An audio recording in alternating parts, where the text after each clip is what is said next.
Келіп қалайша мен бір терме орындай алмаймын деген қазақ рух бар бойымда. Осы жыр термемен айналысқаныма біраз жылдар болды.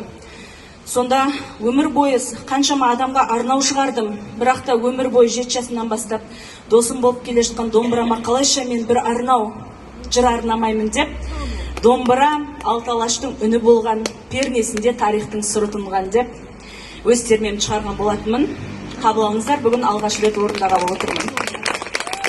Сонда домбыра деген аспап өте тарихы біздің заманымыздан бұрын 5000 жыл бұрын пайда болған. Бұл өзінің заманында информациялық құралды атқарған. Мысалға қазіргідей гаджет телефондар болған жоқ. Сол өзінің заманында жыраулар, осылай сал-серілер жиналып, көрші мемлекетте қандай соғыс болып жатыр, қандай жаңалық болып жатыр, осы жыраулар, күйшілер арқылы білетін болған. Ханға датын айтатын болса, осы домбырамен айтатын болған. Халыққа мұңын айтса да осы домбыра. Әлдилеген бесіктен баланың қартайғанға шейінгі ағаларымыздың, аталарымыздың осы домбырамен мұңын шаққан. Сол бір домбыраның тарихын кішкене болса да жүрегіммен сіздерге жеткізгім келді. Қабыл алыңыздар. Сырдың мақамына салып орындаймын.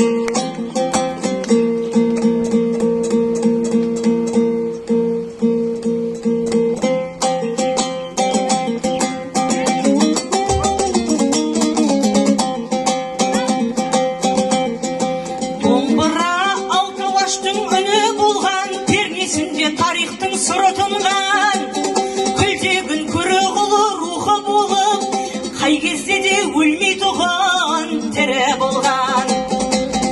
Қорқыптың ажалынан құтқаратын қобызында сарнаған күйе болған.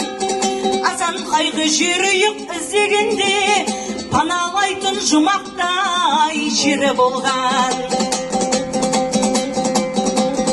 Махамбет пен Исатайдың досы болса, Қанішер Жәңгір ханның қасы болған.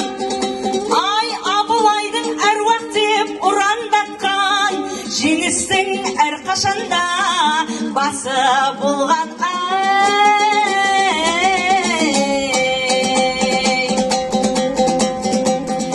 Домбыра сардаламның сыры болған, бір жансал мен сараның үні болған. Қыз жібек пен төлегеннің мұңы болсай, Құрманғазы Динаның бірі болған. Желсіз түнде жарық айдың сәулесі боп, Абайдың мұңын шаққан түні болған. Мағжанның қараңғы қазақ көгіндегі жарқыраған алаулап күні болған. Домбыра алты алаштың үні болған, пернесінде тарихтың сыры тұнған. Ай, Әлихан бабалардың қол жетпеген, қазағымның тәуелсіздік туы болған.